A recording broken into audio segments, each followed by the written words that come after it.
And now, live at 10:30. අයිබෝවන් සියලු ශ්‍රී ලාංකිකයින්ට එකට සිට නැරඹිය හැකි ශ්‍රී ලංකාවේ එකම මධ්‍යස්ථ ප්‍රවෘත්ති විකාශය live at 10:30 සමගිනුයි ඔබ මේ එකතු වන්නේ. Facebook පුවත් පිටුව අතරින් වැඩිම ක්‍රියාකාරීත්වයේ සහිත පුවත් පිටුව බවට ස්වර්ණවාහිනී live at 7 Facebook පුවත් පිටුව පත් වුණා. ඒ රූපවාහිනී තිරය මෙන්ම සමාජ මාධ්‍ය ඔස්සේත් ස්වර්ණවාහිනී live at 7 කෙරෙහි ඔබ තැබූ විශ්වාසය හේතුවෙන් මම මුදිත විජේසුන්දර මම චවිකා ගුණසේකර සුපුරුදු පරිදි අදත් මුලින්ම සිරස්තල. ඉන්ධන මිල අද මධ්‍යම රාත්‍රියේ සිට ඉහළට. ජනතාව ඉදිරියේ චෝදනා නොලැබුවෙකු ජනාධිපති අපේක්ෂකයා කරන බව එක්සත් ජාතික පක්ෂය කියයි. පොහොට්ටුවේ ජනාධිපති අපේක්ෂකයාට මහා සංඝරත්නයෙන් අවවාද. මහා පොළොව වගේ ඉවසන්න සිද්ධ වෙයි මේ කාලය තුල. අහස වගේ දරා ගන්න වෙයි මේ සියලු දේ. මුහුද වගේ පරිත්‍යාග කරන්න වෙයි මේ සියලු දේ. ජනාධිපතිවරණයට තවත් අපේක්ෂකයෙක් සූදානම්. එක්සත් ජාතික පක්ෂය තීරණය කරොත් රටේ ආරක්ෂාවට ප්‍රමුඛත්වය දෙන්න ඕනි කියලා සමහරට අපි කියන මේගොල්ලෝ කතා කරයි. එවැනි යෝජනාවක් ආවොත් මට ආත්ම විශ්වාසයක් තියෙනවා ඒ වැඩේ කරන්න පුළුවන් කියලා. මම අනිවාර්යෙන් බාර ගන්නවා. නිදහස් පක්ෂ මන්ත්‍රීවරුන්ට විනය පියවර ගන්නා හැටි. ඒකට පියවර ගන්නවද නැද්ද කියන එක මට තීරණය කරන්න බෑ. ඒක මධ්‍යම කාර්ය සභාව තීරණය කරන්න ඕනේ. භාවිත කළ විකිරණශීලී පිළිකානාශක ඖෂධ තොගයක් රජයේ ගබඩාවකින් හසු වෙයි. මේ තියෙන මේක හොයා බැලුවේ නැහැ කියලා අපිට එන්න පුළුවන්. මුල මොකද කැඩුණු ප්‍රශ්නයක්. ඒකයි ප්‍රශ්නේ කියන්නේ කාගෙන් ඇඟේ ගියමොත් ඒක ප්‍රශ්නයක්. ප්‍රදේශ කිහිපයක මාල කැඩු දෙදෙනා කොටු වෙයි. අද මධ්‍යම රාත්‍රියේ සිට පෙට්‍රල් සහ ඩීසල් මිල ඉහළ දමා තිබෙනවා. ඒ ඉන්ධන මිල සූත්‍රයට අනුවයි. ඉන්ධන මිල සූත්‍රයට අනුව අද මධ්‍යම රාත්‍රියේ සිට ක්‍රියාත්මක වන පරිදි ඔක්ටේන් 92 වර්ගයේ පෙට්‍රල් ලීටරයක් රුපියල් 2කින් ඉහළ දැමුණා. මේ අනුව රුපියල් 136ක පැවති ඔක්ටේන් 92 පෙට්‍රල් ලීටරයක නව මිල රුපියල් 138ක්. රුපියල් 159ක පැවති ඔක්ටේන් 95 පෙට්‍රල් ලීටරය රුපියල් 4කින් ඉහළ දමා ඇති අතර එහි නව මිල රුපියල් 163ක් වෙනවා. මේ අතර සුපිරි ඩීසල් ලීටරයක මිලද රුපියල් 3කින් ඉහළ දමා තිබෙනවා. ඒ අනුව රුපියල් 131ක පැවති සුපිරි ඩීසල් ලීටරයක නව මිල රුපියල් 134ක් වනු ඇති. කෙසේ වෙතත් ඔටෝ ඩීසල් මිල සංශෝධනය කර නොමැති බව මුදල් අමාත්‍යාංශය නිකුත් කළ නිවේදනයක සඳහන්. එක්සත් ජාතික පක්ෂයේ ජනාධිපති අපේක්ෂකයා නුදුරේදීම ප්‍රජාතන්ත්‍රවාදීව ප්‍රකාශ කරන බව එක්සත් ජාතික පක්ෂයේ සභාපති අමාත්‍ය කබීර් හෂීම් මහතා පවසනවා. නිවේදනයක් නිකුත් කරමින් මේ මහතා පවසන්නේ එම අපේක්ෂකයා කිසිවිටක අධිකරණය හමුවේ හෝ ජනතාව ඉදිරියේ චෝදනා නොලැබූ අයෙක් බවයි. එක්සත් ජාතික පක්ෂයේ සභාපති අමාත්‍ය කබීර් හෂීම් මහතා නිකුත් කළ නිවේදනය උපුටා ගැනීම. එක්සත් ජනතා නිදහස් සන්ධානය නියෝජනය කරමින් පාර්ලිමේන්තුවට තේරීපත්ව එහි මන්ත්‍රී ධුරයක් හොබවන හිටපු ජනාධිපති මහින්ද රාජපක්ෂ මහතා ශ්‍රී ලංකා නිදහස් පක්ෂයේ සමාජිකත්වයේ දරමින් ශ්‍රී ලංකා පොදු ජන පෙරමුණ නමින් තම සහෝදරයා හා එක්ව නව දේශපාලන පක්ෂයක් පිහිටුවා එහි නායකත්වයට පත්විය. පක්ෂයේ ව්‍යවස්ථාව උල්ලංඝනය කරමින් මෙලෙස ක්‍රියා කරන මහින්ද රාජපක්ෂ රටේ නීතිය ආධිපත්‍ය සුරකිනු ඇතැයි කෙලෙස විශ්වාස කරමුද. එසේ චෝදනා රැසකට අධිකරණය හමුවේ විත්තිකරුවෙකු වී සිටින ඇමරිකානු පුරවැසි තම සහෝදරයා නව පක්ෂයේ ජනාධිපති අපේක්ෂකයා ලෙස රටේ නීතියට පටහැනිව ජනතාව නොමග යවමින් නම් කිරීමටද ක්‍රියා කර ඇත. ශ්‍රී ලංකාවේ පැරණිතම දේශපාලන පක්ෂයක් වන එක්සත් ජාතික පක්ෂය තම ජනාධිපති අපේක්ෂකයා නුදුරේදීම ප්‍රජාතන්ත්‍රවාදී ආකාරයෙන් තෝරාගෙන ජනතාව හමුවේ ප්‍රකාශයට පත් කිරීමටද සියලු කටයුතු සූදානම් කර ඇත. පක්ෂයේ එකඟත්වයෙන් යුතුව එම කටයුතු නුදුරු දිනයකදීම සිදු කෙරේ. අප විසින් ඉදිරිපත් කරනු ලබන්නේ අප මාතෘ භූමියට ආදරය කරන ප්‍රජාතන්ත්‍රවාදී නායකයෙකි. එසේම අප පක්ෂයේ ජනාධිපතිවරණයට ඉදිරිපත් කරන අපේක්ෂකයා කිසි විටකත් අධිකරණය හමුවේ හෝ ජනතාව ඉදිරියේ චෝදනා ලැබුවෙකු නොවනු ඇත. අප පක්ෂයක් වශයෙන් ඉදිරි ජනාධිපතිවරණයට ඉදිරිපත් කරන්නේ රටේ සියලු පුරවැසියන්ට එකසේ ගෞරව කරන සියලු ආගම් හා ජාතීන් පිළිගන්නා නායකයෙකි. ඔහු රටේ ජාතික ආරක්ෂාව තහවුරු කළ හැකි පෞරුෂයකින් හෙබි පුද්ගලයෙකුද වනු ඇත. අපගේ ඉදිරි ජනාධිපතිවරණ අපේක්ෂකයා අනාගත පරපුර නවලෝකයට ගෙන යා හැකි දුප්පතාගේ දුක හඳුනන උගත් පුද්ගලයෙකු වන අතර රටේ නීතියට ගරු කරන එය නොබිඳින පුද්ගලයෙකු වනු ඇතැයි ප්‍රකාශ කරමි. කබීර් හෂීම් සභාපති එක්සත් ජාතික පක්ෂය. මහාමාර්ග හා මාර්ග සංවර්ධන සහ ඛනිජ තෙල් සම්පත් සංවර්ධන අමාත්‍ය. උපුටා ගැනීම අවසන්.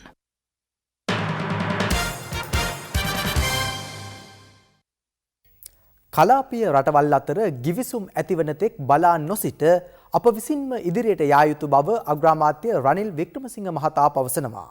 ඒ මහතා මෙම අදහස් පළ කළේ බණ්ඩාරනායක ජාත්‍යන්තර සම්මන්ත්‍රණ ශාලාවේ පැවති උත්සවයකදී.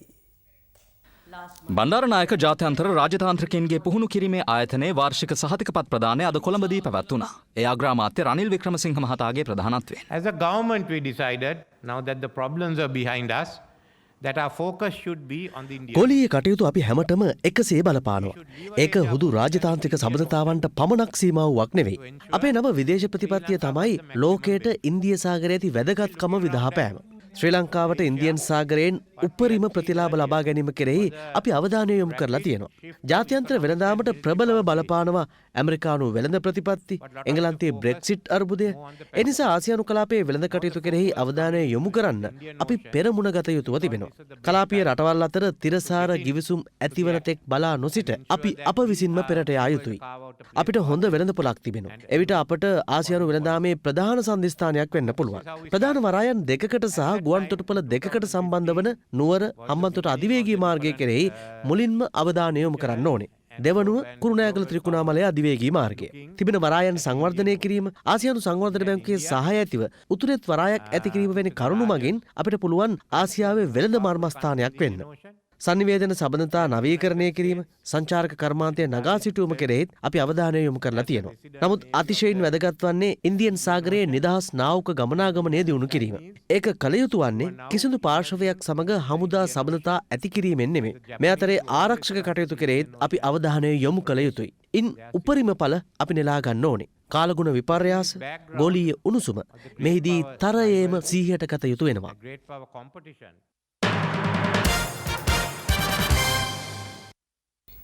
ශ්‍රී ලංකා පොදුජන පෙරමුණේ ජනාධිපති ධුරාපේක්ෂක ගෝඨාභය රාජපක්ෂ මහතා අද 8ම ස්ථානය ඇතුළු අනුරාධපුර වෙහෙර විහාරස්ථාන වැඳ පුදා ගත්තා. විපක්ෂ නායක මහින්ද රාජපක්ෂ මහතා ඇතුළු ඒකාබද්ධ විපක්ෂයේ මන්ත්‍රීවරු රැසක්ද මේ අවස්ථාවට සහභාගී වුණා. අද පෙරවරුවේ ගෝඨාභය රාජපක්ෂ මහතා ප්‍රථමයෙන් පැමිණියේ ඓතිහාසික ජයශ්‍රී මහා බෝධිය වැඳ පුදා ගැනීමටයි.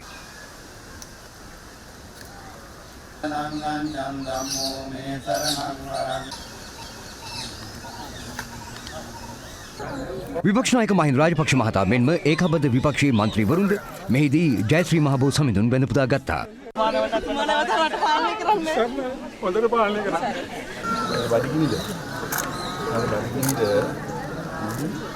එහිදී ගෝඨාභය රාජපක්ෂ මහතා ඇතුළු පිරිසට 8ම ස්ථානාධිපති පූජ්‍ය පල්ලේගම සිරිනිවාස නාහිමියන්ගේ ආශිර්වාද හිමි වුණා.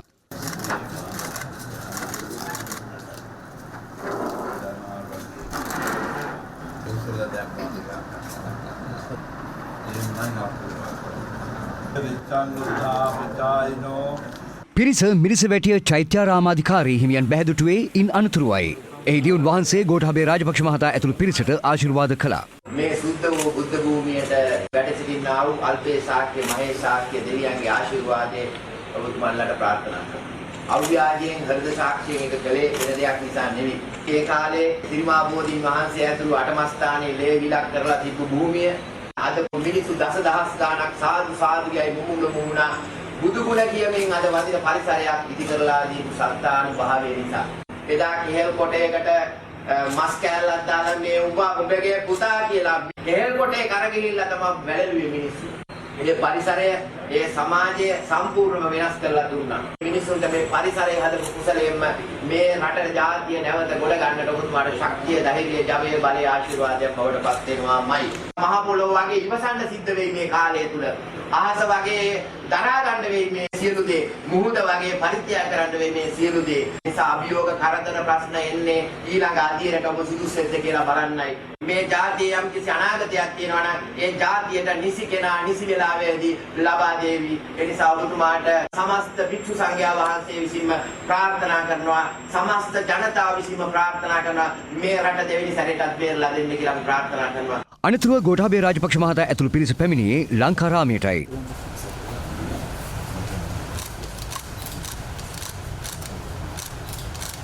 ලංකාරාමාධිකාරී පූජ්‍ය රළපනාවේ ධම්මජෝති හිමියන් පිරිසට ආශිර්වාද කළා.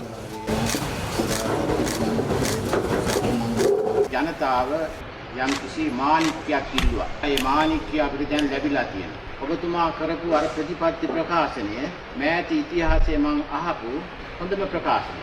කතා කරන හැටි මිනිස්සුන්ට ඉගැන්වුවා දේශපාලනඥයන්. ওই ටික තමයි ක්‍රියාත්මක වෙන්න ඕනේ. අය මොකක්වත් නැහැ. මිනිස්සු හරිය බලාපොරොත්තුවක් තියෙනවා. මිනිස්සුන්ගේ දුක අත්විඳීම තමයි තියෙන්නේ කරන්නේ. අනික ආරක්ෂාව. ඒ හින්දා මං හිතනවා දෙවියෝ දුන්නු තෑග්ග අපිට. ගෝඨාභය රාජපක්ෂ මහතා ඉන් අනතුරුව අභයගිරියට පැමිණ වැඳ පුදා ගත්තා.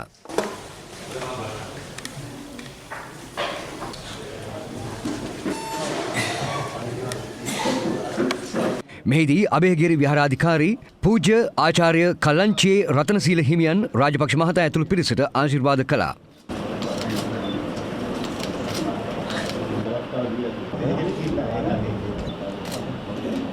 පූර්වාරාම විහාරයට පැමිණි ගෝඨාභය රාජපක්ෂ මහතා එහි විහාරාධිපති පූජ්‍ය පොතානේගම ධම්මානන්ද හිමියන් බැහැදක ආශිර්වාද ලබා ගත්තා. අනතුරුව ගෝඨාභය රාජපක්ෂ මහතා ඇතුළු පිරිස පැමිණියේ ජේතවනාරාමයටයි. එහිදී ජේතවනාරාමාධිකාරී පූජ්‍ය ඉහළමිල්ලෑවේ රතනපාල හිමි පිරිසට ආශිර්වාද කළා.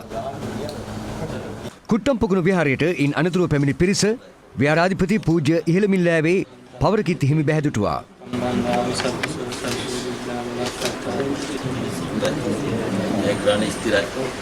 අනතුරුව පිරිස පැමිණියේ ජයන්ති විහාරය වැඳ පුදා ගැනීමටයි.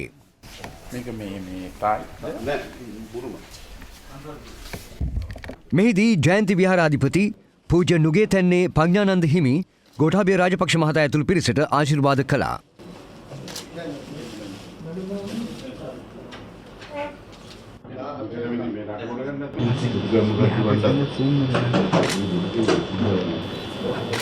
රටේ 65%කට වඩා ඡන්ද ලැබලා අතර මේ ලංකා ඉතිහාසයේ වැඩිපුරම ඡන්ද ගත්ත ජනාධිපතියාරය වශයෙන් ඔබතුමා මේ රටේ පත් වෙනවා ඒකාන්ත මේ අතර අනුරාධපුර අටම ස්ථානයේ වැඳ පුදා ගැනීමෙන් අනතුරුව පොදුජන පෙරමුණේ ජනාධිපති දුර අපේක්ෂක ගෝඨාභය රාජපක්ෂ මහතා මහනුවර බලා පිටත්ව ගියා. අද පස්වරුවේ රාජපක්ෂ මහතා දඹුල්ල නගරයට පැමිණි අතර ඔහු පිළිගැනීම සඳහා උත්සවයක්ද සංවිධානය කර තිබුණා.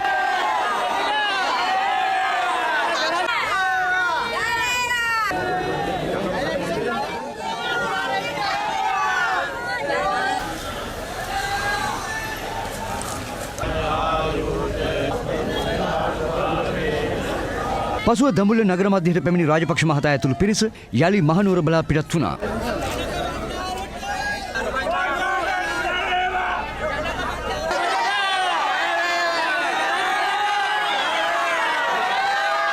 මහනුවර බලා යන ගමනේදී ගෝඨාභය රාජපක්ෂ මහතා අද පස්වරුවේ මාතලේ නාවුල මන්සන්දිය පසු කරමින් පලාපත්වල ප්‍රදේශයට පැමිණි අතර එහිදී ගෝඨාභය රාජපක්ෂ මහතාට ජනතාවගෙන් හිමි වූයේ උණුසුම් ප්‍රතිචාරයක්.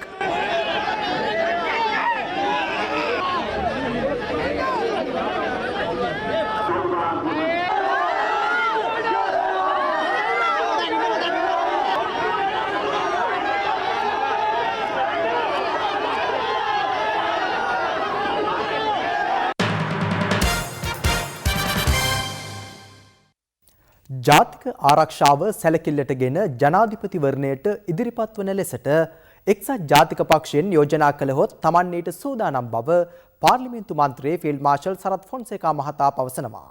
ඒ මහතා මේ අදහස් පළ කළේ අද කොළඹ පැවති මාධ්‍ය හමුවකදී. මෙහිදී පාස්කුරිදා ත්‍රස්ත ප්‍රහාරය සම්බන්ධයෙන්ොත් මන්ත්‍රීවරයා අදහස් පළ කර සිටියා. රටේ ආරක්ෂාව නැතිවීමට ප්‍රධාන හේතුව හැටියට අපි දැක්කේ මේ රටේ පාලකයෝ නිසියාකාර නිසි අවධානය යොමු කරලා ක්‍රියා නොකිරීම. මේ සහරාන් කියන පුද්ගලයාට 2017 2018 වරෙන් තුනිකුත් කරලා තිබිලා තියෙනවා. ආරක්ෂා බලධාරීන්ගෙන් ඇහුවම අපි ඇයි මේ පුද්ගලයා අත්අඩංගුවට ගත්තේ නැත්තේ කියලා ඒගොල්ලෝ දෙන්නේ බොළඳ උත්තර. ඒගොල්ලෝ කියන්නේ මේ රටේ 10 ගාණක් ඉන්නවා වරෙන් තුනිකුත් කර පුද්ගලයෝ කියලා. මෙයා ත්‍රස්තවාදියෙක් නෙවෙයි මෙයා අන්තවාදියෙක් කියන මතයක් වගේ තමයි ඒ වගකීම්තුව දැරුවේ. අදටත් මේ රටේ සිද්ධ වෙන්නේ ආරක්ෂාව තහවුරුයි කියලා ජනතාව රවට්ටනේ. දැන්ට වාර්තා වෙලා තියෙන තොරතුරු අනුව අදුනාගත් පුහුණුව ලැබූ ත්‍රස්තවාදීන්ගෙන් තව 150ක් නිදැල්ලේ ඉන්නවා. අදටත් නිසි උපාය මාර්ගයක් සැලැස්මක් ආරම්භ කරලා නැහැ. තේරීම්කාර සභාවට තව ගෙන්නන්න තියෙන්නේ එක සාක්ෂිකාරයයි. මේ රටේ විධායක ජනාධිපතිතුමා පමණයි ගෙන්නන්න තියෙන්නේ. ජනාධිපතිතුමාට අපි දින දීලා තියෙනවා කීපයක්. තුමා නම් පැහැදිලිව කිව්ව නේද මම එන්නෙත් නැහැ මාව ගෙන්නන්නත් බෑ. ඔව්දී ජනාධිපති නාවොත් බලෙන් ඇදගෙන එන්න බෑ. ජනාධිපති ධූරයේ ඉන්නකම් තුමාට විරුද්ධව පාර්ලිමේන්තුවට නීතියක් ක්‍රියාත්මක කරන්න බෑ. නමුත් ඊට පසුව පාර්ලිමේන්තුවට බලතල තියෙනවා. ඒ මුක්තිය නැති අවස්ථාවක ඕන කෙනෙකුට විරුද්ධව ක්‍රියා කරන්න. ජනාධිපති අපේක්ෂකෙන් පිළිබඳවත් ෆොන්සේකා මහතා මෙහිදී අදහස් පළ කළා.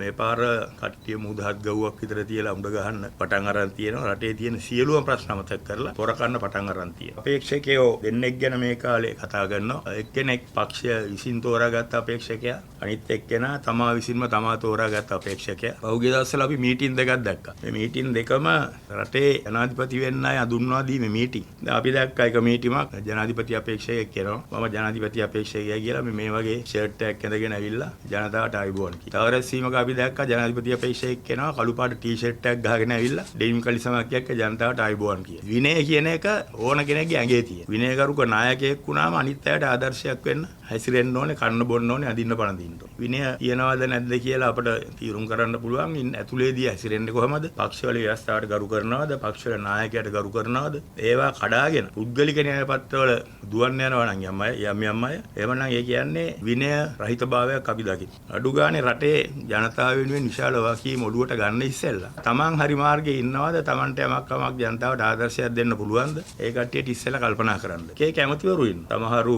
ආරවල් හදනවා, ඉස්පිරිතාල හදනවා, ඉස්කෝල හදනවා, ගෙවල් හදනවා. මේ ඔක්කොම කරන්නේ ආණ්ඩුවේ සල්ලි වලින්. මේක ජනතාව ඉතා පැහැදිලිව තේරුම් ගන්න. රටට වැඩියම වැඩ කරපු ඇමති ජනාධිපති කරනවා නම් ජනාධිපති කරන්න වෙන්නේ අධ්‍යාපන ඇමති. මොකද වැඩියම මුදල් වියදම් කරන්නේ, වැඩියම ජනතාවට සේවය සිද්ධ වෙන්නේ අධ්‍යාපන අමාත්‍යාංශ. ඊළඟට ජනාධිපති කරන්න ඕනේ සෞඛ්‍ය ඇමති. ඊළඟට අපි ප්‍රවාහන ඇමති ජනාධිපති කරනවා. ජනතාව මේක තේරුම් ගන්න ඕනේ. නිකන් අරවා මේවා දෙනවා කිව්වට ඒවට රැවටෙන්න එපා. දැන් මට ඇහුණා රැස්වීමකදී කියනවා සියලුම දෙනාගේ පඩිය 50000න් ඉහළට ගන්න. හොරසල්ලි අච්චු ගහන්නද? කොහොමද එහෙම පඩි දෙන්නේ? ඊළඟට මට ඇහුණා කියනවා පෝසත්තු ඉන්න ටික දෙනයි ඒගොල්ලන්ගේ සල්ලි ඔක්කොම දුප්පතුන්ට ලබා දෙනවා. ඒ කියන්නේ සරදියෙල්ලා දින්නේ. එහෙම කරන්න බෑ. මේවට රැවටෙන්න එපා. සංවර්ධනය කරනවා කියන්නේ ඔය වගේ වැඩ කරන එක නෙවෙයි. ඊළඟට තාත්තලාගේ නම් විකුණනවා. රණවිරුවන්ට කියනවා රණවිරුවන්ට මම සලකනවා. දැන් ඉන්න අයත් කිව්වේ රණවිරුවන්ට සලකනවා කියලා තමයි. අදටත් කියන්නේ එහෙමයි. ඊයේ මම දැක්ක මීටිමේ ඉස්සරහා පෙළේ ඉන්නවා කරුණාම්මන් රෙද්දකුත් ඇඳගෙන. ඒ ඝාතකයා අද රැස්වීමක පොහොට්ටුවක් අතේ තියාගෙන ඉස්සරහා පෙළේ වාඩි වෙලා ඉන්නවා. ඒක හන්දා තාත්තලා කරපුවා කරන්න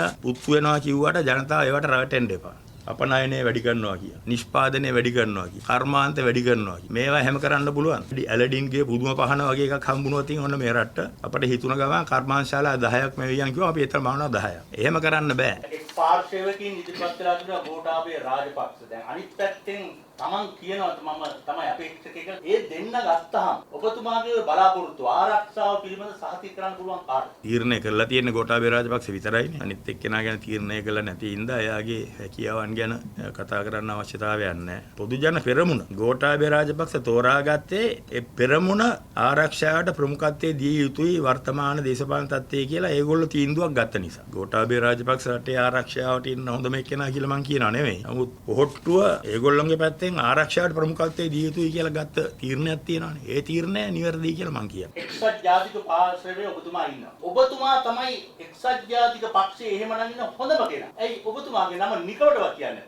එක්සත් ජාතික පක්ෂය ප්‍රමුඛත්වය දෙන්නේ මොකකටද කියලා අවශ්‍යතාවය මත අපේක්ෂකයා තීරණය කරයි. රටේ ආරක්ෂාවට ප්‍රමුඛත්වය දෙන්න ඕනි කියලා. එහෙම වුණොත් සමහරට අපි කියන ඒගොල්ලෝ කතා කරයි. ඒ නියෝජනාවක් ආවොත් මට ආත්ම විශ්වාසයක් තියෙනවා ඒ වැඩේ කරන්න පුළුවන් කියලා. කන්දවම අනිවාර්යෙන් බාර ගන්නවා. එහෙම නැත්නම් ඒගොල්ලෝ හිතුවොත් ගෙවල් හදන එක්කෙනාට දෙන්න ඕනි කියලා හිතුවොත් ගෙවල් හදන එක්කෙනාට දෙයි. හරි තීරණයක් ගන්න කියලා මම ජනතාවෙන් ඉල්ලා සිටින්නේ. වැරදි අපේක්ෂකයෙක් දැම්මොත් මොන පක්ෂකින් හරි ජනතාව හරි අපේක්ෂකයෙක් තෝරගන්න ජනතාවගේ යුතුයකම ඒක තමයි. රටේ අවශ්‍යතාවය අනුව ජනතාව අපේක්ෂකයා තෝරාගත යුතුයි. ගෙවල් හදන කෙනා ඔබතුමා සදාන් කරන ආකාරයට දැම්මොත් එහෙම ඔබතුමාගේ සහාය වෙන්නේ කාටද? මට දේශපාලන ප්‍රතිපත්තියක් තියෙනවා. රාජපක්ෂ කෙනෙකුට කොහොමවත් සහාය දෙන්න තරම් මම බංකොලොත් නැහැ. මේ පක්ෂයේ තීරණයක් අනුව හරි මිනිහෙක් ඉදිරිපත් කරොත් කැපවීමෙන් වැඩ කරනවා. නමුත් සුදුසුසෙක් දැම්මොත් හරද සාක්ෂියට එකගව ඒ කැපකිරීම කරන්න බැරි වෙනවා අපට. යම් කිසි විදිහකින් ගෝඨාභය රාජපක්ෂ ජනාධිපතිව වුණොත් ඔබතුමාට කතා කරලා වගකීමක් දුන්නොත් ඔබතුමා ඒක බාර ගන්නවා.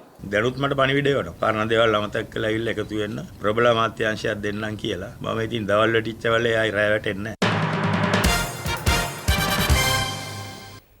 දේශීය ව්‍යාපාර ශක්තිමත් කරන නව ආර්ථික වැඩපිළිවෙලක් තමන් සතු බව අමාත්‍ය සජිත් ප්‍රේමදාස මහතා පවසනවා. බදුල්ලේ පැවති ජනරැලි අමතමින් මේ මහතා ඊයේ සඳහන් කළේ සංවර්ධනයේ ප්‍රතිලාභ සියලු පුරවැසියන්ට සමසේ බෙදී යා යුතු බවයි. අමාත්‍ය සජිත් ප්‍රේමදාස මහතා එක්සත් ජාතික පක්ෂ ජනාධිපති අපේක්ෂකයා බවට පත් කළ යුතු බවට බල කෙරෙන මේ ජනරැලිය ඊයේ පැවැත්වුණේ බදුල්ල වීල්ස් පාක් ක්‍රීඩාංගණයේදී. ඌව වෙල්ලස්සේ ජනතාව ආරම්භ කරන හැම සටනම් අපි ජයග්‍රහණය කළ තමයි නවතින්නේ. එනත් සජිත් ප්‍රේමදාස මැතිතුමනි ඌව වෙල්ලස්සේ ජනතාවගේ සම්පූර්ණ ශක්තිය සහයෝගය තමුන්නාන්සේව ජයග්‍රහණය කරනකම් අපි ගිනියන විත්‍ය අපි තමුන්නාන්සේට ප්‍රකාශ කරනවා. රට සුරකින රට ගොඩනගන අභිමහානවත් දේශයක් අපි අනිවාර්යෙන්ම නිර්මාණය කරනවායි කියලා මම ඔබ සියලු දෙනාටම මේ අවස්ථාවේ ඉතාමත්ම සතුටින් ගෞරවයෙන් ප්‍රකාශ කරන්න කැමතියි.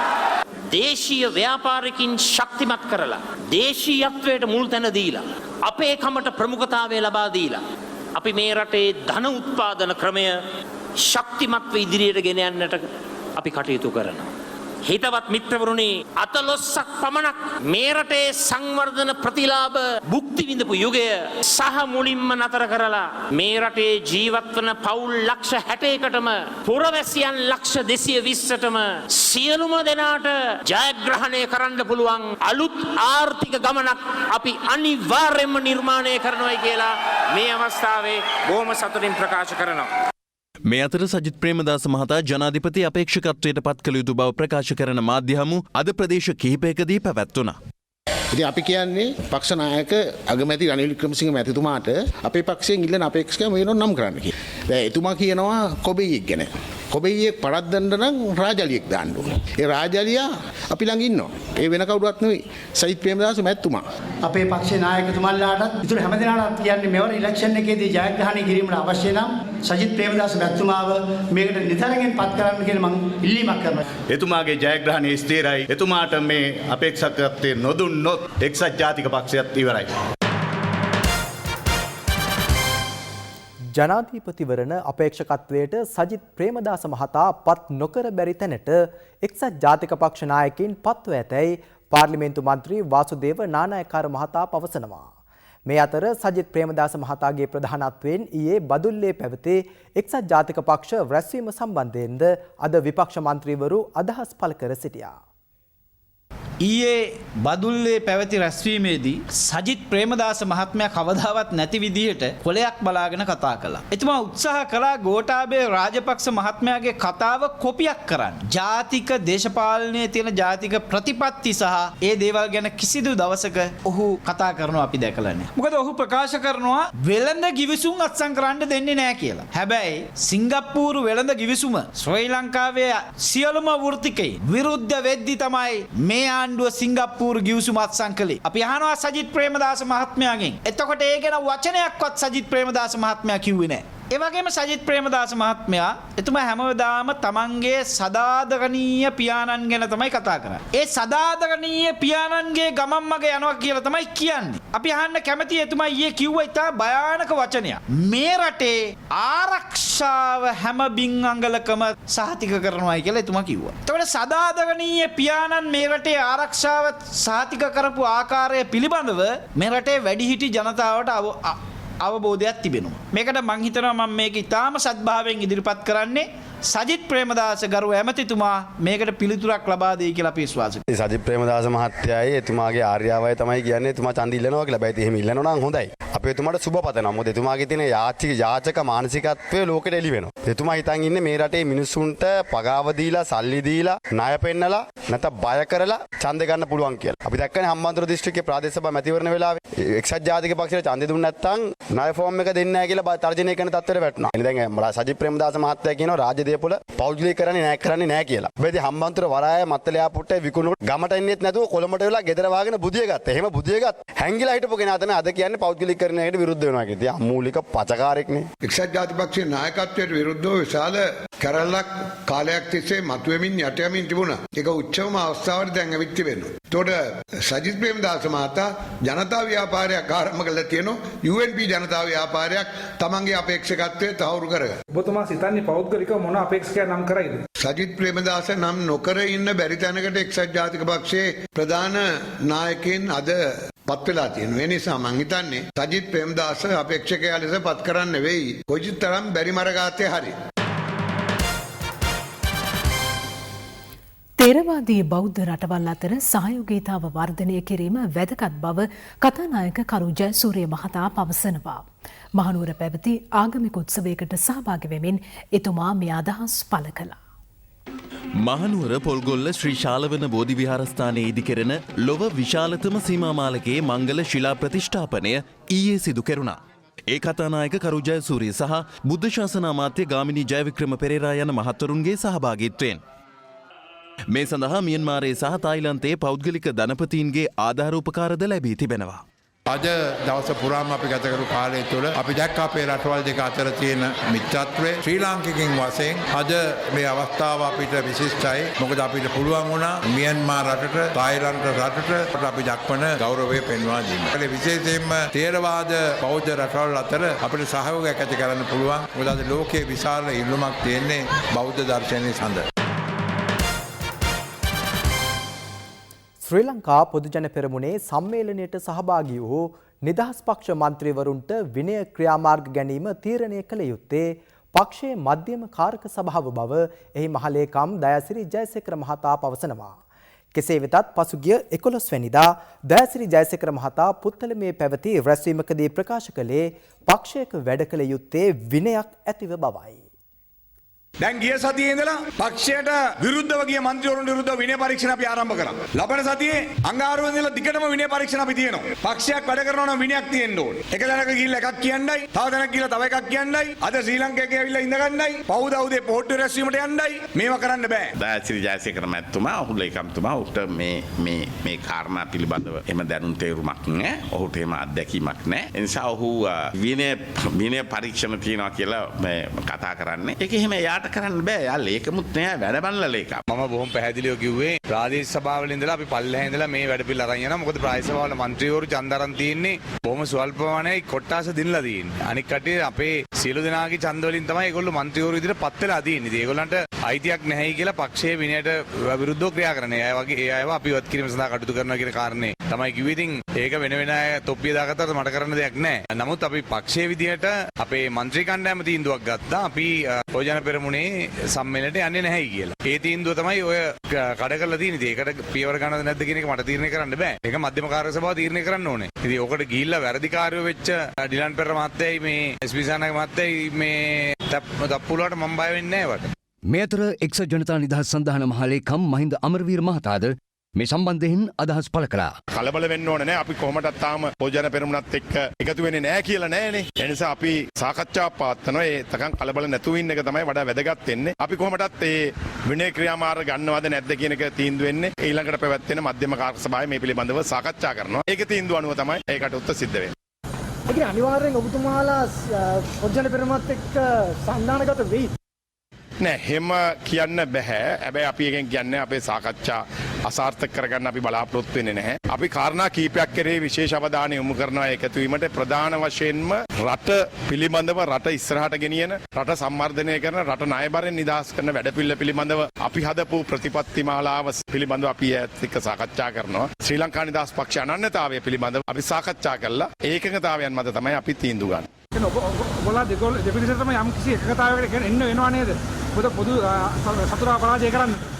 අපි එක්සත් ජාතික පක්ෂත් එක්ක ශ්‍රී ලංකා නිදහස් පක්ෂ එකතු වීමේ බලාපොරොත්තුවක් නැහැ. ඒ නිසා අපි සාකච්ඡා කරන්නේ පොදුජන පෙරමුණත් එක්ක එකතු වීම පිළිබඳව. හැබැයි එහෙම කියලා අපි ඒ පැත්තට යන්නේ නැහැ කියලා නිකම්ම ගිහිල්ලා එතන වාඩි වෙන්නත් බෑනේ.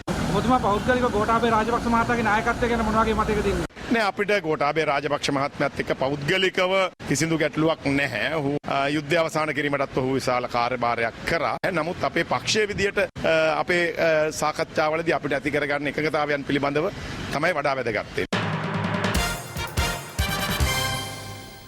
ශ්‍රී ලංකා නිදහස් පක්ෂ සංවත්සරය පැවැත්වෙන සැප්තැම්බර් මාස 2 වෙනිදා ජනාධිපතිවරයෙකු පත් කර ගැනීමේ පුළුල් සංධානයක් බිහි කර ගැනීමට හැකිවනු ඇති බව ශ්‍රී ලංකා නිදහස් පක්ෂ ජාතික සංවිධායක දුමින්ද දිසානායක මහතා පවසනවා. තලාව ප්‍රදේශයේ පැවති උත්සවයකට සහභාගී වෙමින් මන්ත්‍රීවරයා මේ අදහස් පළ කළා. ශ්‍රී ලංකා නිදහස් පාක්ෂිකයන්ට අපි තාමත් පැහැදිලිව කියන්න ඕන කාරණයක් තියෙනවා. මේ රටේ ඉදිරි ජනාධිපතිවරණයේදී ජනාධිපතිවරයා කවුද කියන එකේ තීරණාත්මක බලවේගය වෙන්නේ ශ්‍රී ලංකා නිදහස් පක්ෂය. ශ්‍රී ලංකා නිදහස් පක්ෂයේ විදිහට අපි ඉදිරියේදී අපි පොහොට්ටුවත් සමග දැන් සාකච්ඡා පවත්වාගෙන යනවා. ජනාධිපතිතුමයි මහින්ද මහත්තයයි සාකච්ඡා කරලා තියෙනවා. ඉදිරියේදී තව සාකච්ඡා කරනවා. හැබැයි සාකච්ඡාව තාම අවසන් තීන්දුවක් නැහැ. මම පහුගිය වතාවෙත් මහින්ද මහත්තයා අගමැතිකම බාර දෙනකොට මම ඇමතිකම බාර නොගෙන ඉන්නේ. මටත් ඕනනම් තිබුණා අනිත් අය වගේම කියලා ඇමතිකම බාර ගන්න. ඇයි මම බාර ගත්තේ නැත්තේ? බාර ගන්න කලින් අපිට ගනුදෙනු කීපයක් තියෙනවා බේර ගන්න. ඔබතුමාලා කලබල වෙන්න එපා. අපි අනාගතයේදී මේ ඉදිරි සද්දේ තුන ඇතුළත අපේ පක්ෂ සංවත්සරය තියෙනවා සැප්තැම්බර් මාස 2 වෙනිදා. අපි විශ්වාස කරනවා සැප්තැම්බර් 2 වෙනිදා වෙනකොට මේ සාකච්ඡා හොඳ පැත්තට එහෙම නැත්නම් සාර්ථක පැත්තට ගිහිල්ලා අපිට අනාගතයේ රටේ ජනාධිපතිවරයා අපි හදන පුරු සම්දානය තුල හදාගන්න පුළුවන් වෙයි කියලා අපිට විශ්වාසයක් තියෙනවා. බදුල්ලේ සතොස තොග ගබඩාවක තිබී භාවිත කර ඉවත් කරන ලද අධිවිකිරණශීලී ඖෂධ කුප්පි තොගයක් සොයාගෙන තිබෙනවා. අද දහවල් බදුල්ල මහනගර සභාව කළ වැටලීමකදී මෙම ඖෂධ තොගය සොයාගත්තා. මේ බදුල්ල මහරවල රජයේ ගොඩනැගිල්ලක පවත්වාගෙන යනු ලබන ගබඩා සංකීර්ණයක්. ජනතාවට අහිත කර ඖෂධ අසුරණ තොගයක් මෙහි ඇති බවට ලද පැමිණිල්ලක් මත බදුල්ල මහනගර සභාව අද මේ ගොඩනැගිල්ල පරීක්ෂා කළා.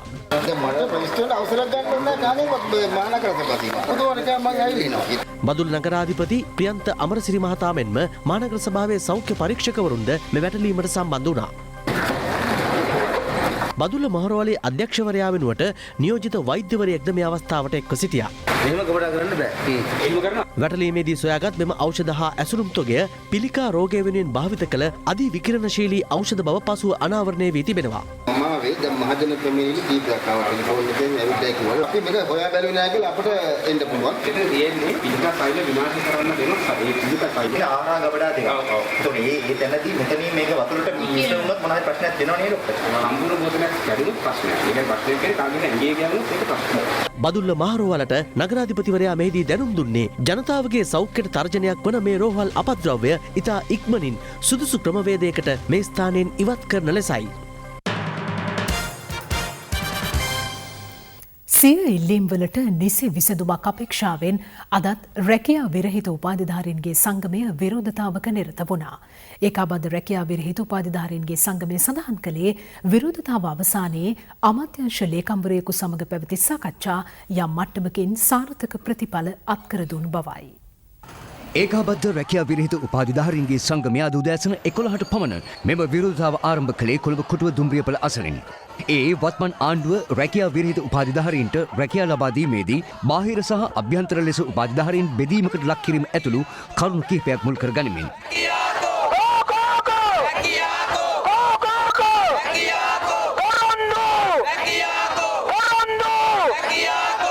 කොළඹ කොටුව දුම්රියපල අසලින් සිය විරෝධය ආරම්භ කර උද්ඝෝෂකයින් අනතුරුව ලෝටස් වටරවුම හරහා ගාලු මූදුර දෙසට ගමන් කිරීමට උත්සාහ කළා. එහෙත් එහිදී ලෝටස් වටරවුමෙන් ගාලු මූදුරට පිවිසෙන මාර්ගය තාවකාලිකව වසා දැමුණා.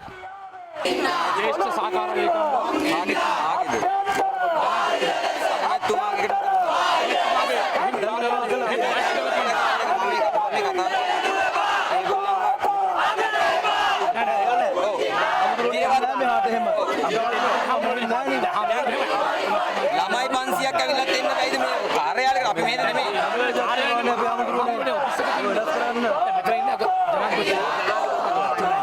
අනතුරුව විරෝධතාකරුවන් පාගමනින් කොළඹ බ්‍රිස්ටල් වීදියේ පිහිටි ජාතික ප්‍රතිපත්ති හා ආර්ථික කටයුතු අමාත්‍යාංශයේ ඉදිරිපිටට පැමිණියා.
අනිවාර්යෙන් ගන්නවා කියලා කිව්වනේ.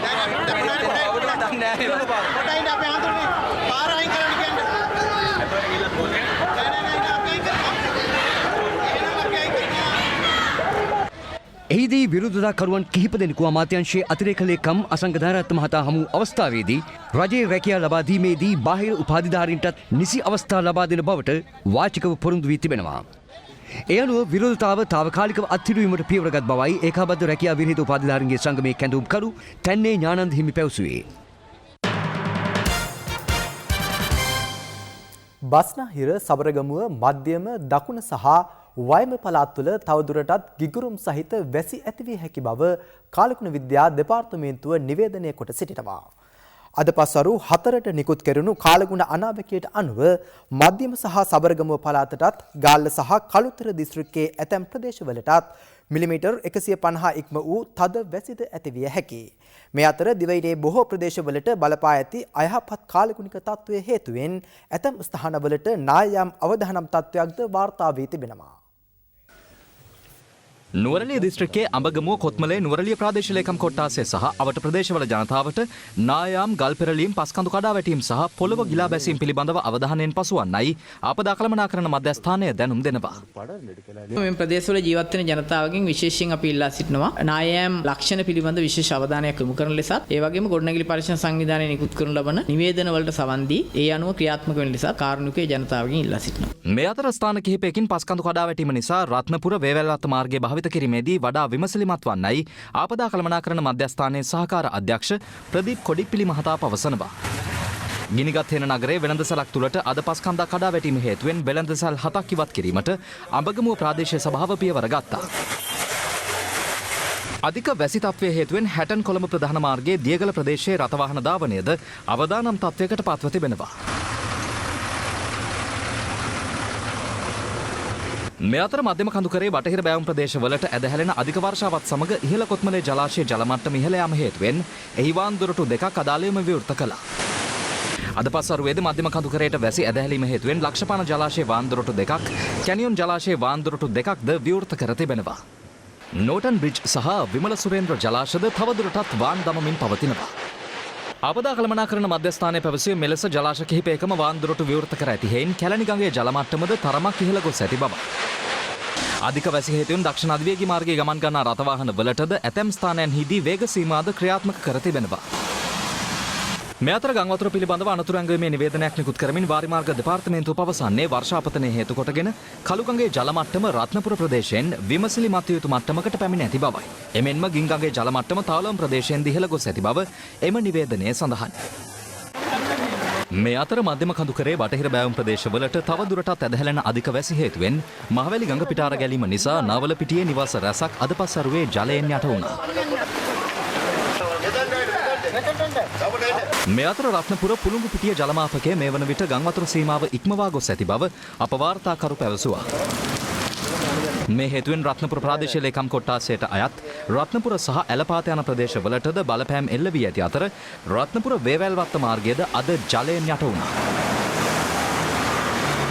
මෙලෙස දිවයිනේ බොහෝ ප්‍රදේශවලට බලපා ඇති අධික වැසි තත්ත්වයේ හේතුවෙන් මේ වන විට පවුල් 1908කට අයත් පුද්ගලයන් 7474 දෙනෙකු පීඩාවට පත්ව ඇති බව ආපදා කළමනාකරණ මධ්‍යස්ථානය පවසනවා.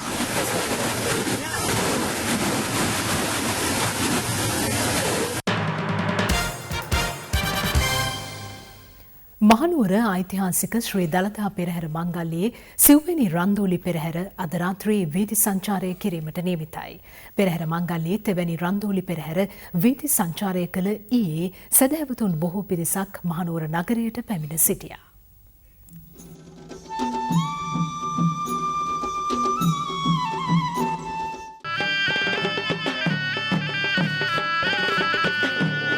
මහනුවර ඓතිහාසික ශ්‍රී දළදා පෙරහැර මංගල්‍යයේ තුන්වන රන්දෝලි පෙරහැර ඊයේ රාත්‍රී 7:10ට යෙදුණු සුබ මොහොතින් ගමන් ආරම්භ කළා.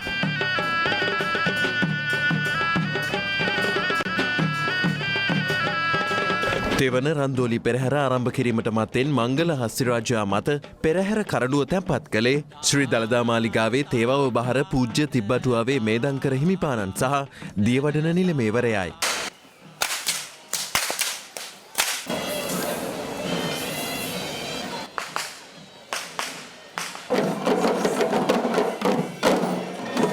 ශ්‍රී දන්ත ධාතුන් වහන්සේ තැන්පත් කර ඇති ශ්‍රී සදහතුක කරඩුව වැඩම කරන ලද්දේ රුහුණු කතරගම දේවාලයේ වාසනාහස්තියා විසින්. දෑලේ ඇතුන් ලෙස ශ්‍රී දළදා මාලිගාවේ ඇත් පන්තියේ සිංහ රාජා සහ මියන් රාජා ගමන් ගත්තා.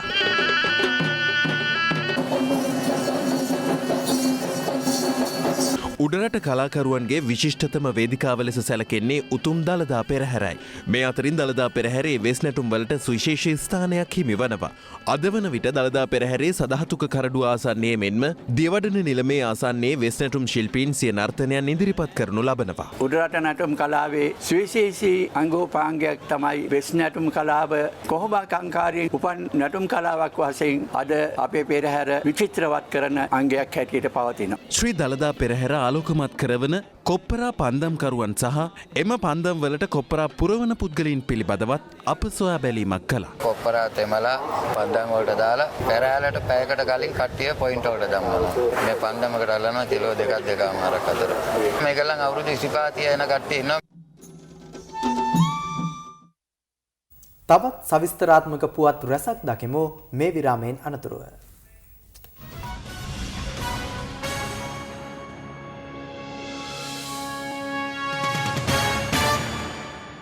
විරාමෙන් අනතුරුව නැවතත් ඔබ එකතු වන්නේ live at 10:30 සමගින්. පළාත් සභා මැතිවරණය පැවැත්වීමට ඇති හැකියාව පිළිබඳව ජනාධිපතිවරයා විසින් ශ්‍රේෂ්ඨාධිකරණයෙන් කර ඇති මත විමසුම සම්බන්ධයෙන් ලිඛිත දේශන තිබේ නම් ලබන 21 වෙනිදාට පෙර ඉදිරිපත් කරන ලෙස ශ්‍රේෂ්ඨාධිකරණය නීතිඥ සංගමයට දැනුම් දී තිබෙනවා. නීතිඥ සංගමයේ වෙත ලිපියක් යොමු කරන ශ්‍රේෂ්ඨාධිකරණයේ ලේකකාධිකාරීවරයා පෙන්වා දී තිබෙන්නේ ජනපතිවරයාගේ ඉල්ලීම පිළිබඳව ශ්‍රේෂ්ඨාධිකරණය විසින් ලබන 23 වෙනිදා සලකා බලා 30 වෙනිදාට පෙර සිය මතය ජනපතිවරයාට දැනුම් දෙනු ඇති බවයි. දැන් තවත් පුවත් කිහිපයක් කෙටියෙන් දකිමු.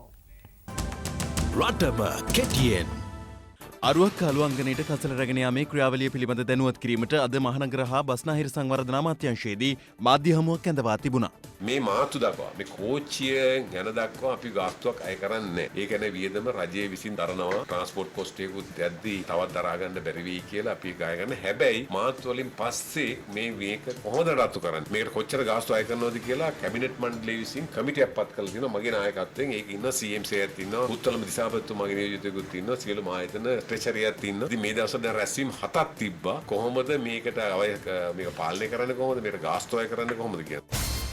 නව සිංහල රාවේ සංවිධානයේ මහලේකම් පූජ්‍ය මාගල්කන්දේ සුදත්ත හිමි අද පෙරවරුවේ මහ පරිමාණ මද්‍රව්‍ය සැකකරුවෙකු වන කංජිපානි ඉම්රාන්ට එරෙහිව පැමිණිලි 3ක් ඉදිරිපත් කළා. ඒ ජනාධිපති ලේකම් කාර්යාලයට පොලිස් මූලස්ථානයට සහ නියෝජ්‍ය පොලිස්පති කාර්යාලයටයි.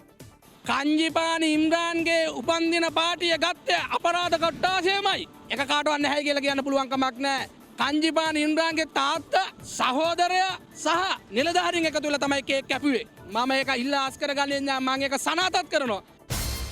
රජයේ වෛද්‍ය නිලධාරීන්ගේ සංගමය අද කොළඹදී මාධ්‍ය හමුවක් ඇඳවා තිබුණා. මොන තනතුරේ හිටියත් වෛද්‍ය අධ්‍යාපනයේ අවම ප්‍රමිතිය ගැසට් වීම වැළැක්වීම සඳහා එදා මෙදා තුර දිගටම අතීතයේ ඉඳන්ම කටයුතු කරලා තියෙන වෙන කවුරුවත් නෙමෙයි වර්තමාන සෞඛ්‍ය ඇමති රාජසේන රත්න. හැන්සාට් පෙන්නලා කිව්වා විපක්ෂයේ മന്ത്രിවරයෙක් කියලා ඉඳද්දිත් වෛද්‍ය අධ්‍යාපනයේ අවම ප්‍රමිතිය නීතිගත වීම වැළැක්වීම සඳහා රාජසේන රත්න එදා മന്ത്രിවරයා කටයුතු කරපු ආකාරය. අද ඒක වඩා පහසු වෙලා තිනවා. අද විශේෂ භාර ඇමතිවරයා විදිහට රාජසේන රත්න කටයුතු කිරීම හරහා නුසුදුසුසන් වෛද්‍යවරුන් කරන ඒ සඳහා පාර කපන වෛද්‍ය සේවා ව්‍යවස්ථා සංශෝධනය වළක්වා ගැනීම සඳහා රජ වෛද්‍යාරිංග සංගමයේ විදිහට තීරණාත්මක සටන් ක්‍රියාමාර්ගයක් එළඹෙන බ්‍රහස්පතින්දා දිනේ ප්‍රකාශයට පත් කරනවා. කන්තනේ 94 ප්‍රදේශයේ පෞද්ගලික ඉඩමක ලිඳක කැණීම් කටයුතු කරන මුවාවෙන් නිදන් සෙව් ඉඩමේ හිමිකරු ඇතුළු පිරිසක් පිළිබඳ ගම්වාසීන් තඹලගමුව පොලිසියට දැනුම් දී තිබෙනවා. අනතුරුව එම ස්ථානයට පැමිණි පොලිසියට ඉඩම් හිමිකරු පවසා ඇත්තේ ඒ සඳහා පුරාවිද්‍යා දෙපාර්තමේන්තුවෙන් තමන් අවසරගෙන ඇති බවයි. අනතුරුව පොලිසිය අදාළ ස්ථානයේ කැණීම් කටයුතු අත්හිටුවන ලෙස තාවකාලික නියෝගයක් නිකුත් කර තිබෙනවා. යතුරු පැදියකින් පැමිණි කොල්ලකරුවන් දෙදෙනෙකු ඊයේ රත්මලාන මාලිගාව පාරේ ප්‍රදේශයේදී කාන්තාවකගේ ගෙලබැඳි රන්මාලය කඩාගෙන පලා යන අයුරු ආරක්ෂිත කැමරාවක සටහන්ව තිබුණේ මෙලෙසින්.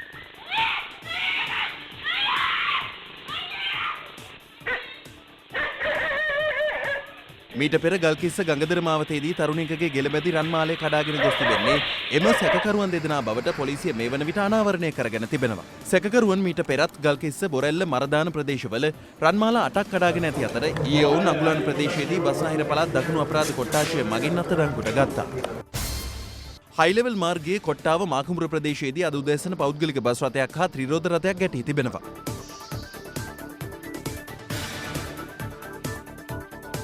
අනතුරින් ත්‍රිරෝධ රථයේ ගමන්ගත් තිදෙනෙකු තුවාල ලබා හෝමාගම මූලික රෝහලට ඇතුළත් කෙරුණා. බරපතල තත්ත්වයේ පසු එක් අයෙකු කොළඹ ජාතික රෝහලට මාරු කර තිබෙනවා. හෝමාගම පොලිසිය පවසන්නේ ත්‍රිරෝධ රථ රියදුරාගේ නොසැලකිලිමත්කම හේතුවෙන් අනතුර සිදු වූ බවයි. ඒ සමගින් කෙටි විරාමයක් ලබා ගැනීමටයි මේ සෝදානම. ශ්‍රී ලංකාව ටෙස්ට් පිටියට පිවිසෙද්දී නවසීලන්තයේ ශ්‍රී ලංකාවේදී ටෙස්ට් තරගයක් ක්‍රීඩා කරන්නේ 2012 වසරෙන් පසුවයි. ටෙස්ට් ශ්‍රේණිගත කිරීම්වල නවසීලන්තයේ දෙවැනි ස්ථානයේ පසුවන අතර ශ්‍රී ලංකාවට හිමිව ඇත්තේ එහි 6 වෙනි ස්ථානයයි. මේ තරගාවලිය තරග දෙකට බිඳුවක් ලෙස නවසීලන්තයේ ජයගතහොත් ඔවුන්ට ටෙස්ට් ශ්‍රේණිගත කිරීම්වල පෙරමුණ ගන්නට අවස්ථාව හිමි වනවා. කෙසේ වෙතත් අද දිනේදී ගාලු ක්‍රීඩාංගණයට අධික වර්ෂාවක් ඇදහැළුණු අතර අද කණ්ඩායම් දෙකටම සිය අවසන් පුහුණු සැසිය සඳහා එක්වන්නට අවස්ථාව හිමි වුණේ නැහැ. හෙට තරගය ගැන කණ්ඩායම් දෙකේ නායකයින් අද පැවති මාධ්‍ය හමුවේදී මෙලෙස අදහස් දැක්වුවා. වර්ෂාවෙන්ද ගොඩක් බාධා ඇති වුණා. නමුත් අපිට ඊයේ හොඳ විශේෂණයක් කරන්න හම්බුණා.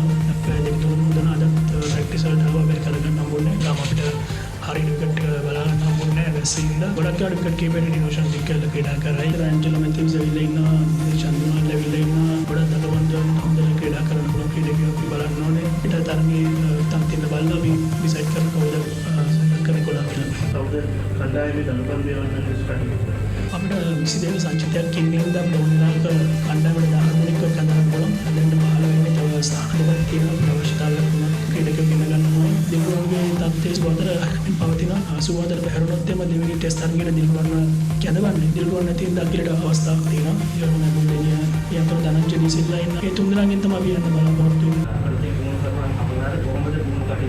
රොමේෂ්ලත් නෑ තමයි ප්‍රමුඛ ඉතිමවුත් කීපෙම ඔබිට කෙටින් අපි ඔගෙන හොඳට දන්නවා. මුලින් අපිට මොනවද වෙන්න ඕනේ අපේ මොකටද අවබෝධය තියෙනවා. ඒ ප්‍රශ්න තියෙනවා කියලා. 10 or 12 days that we've been here, about 8 of them have been rained out. It's just one of those things that you just have to get your head around and try and prepare mentally as best you can, and look forward to the first test starting tomorrow, and all the guys are really excited to get the test championship underway. We're up for a really tough challenge here in Sri Lanka against a strong side.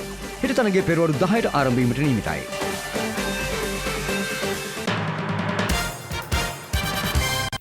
ඒ පුතත් සමගින් අදට අප live at 10:30 තුලින් සමුගන්නවා. ඔබට සුබ රාත්‍රියක්.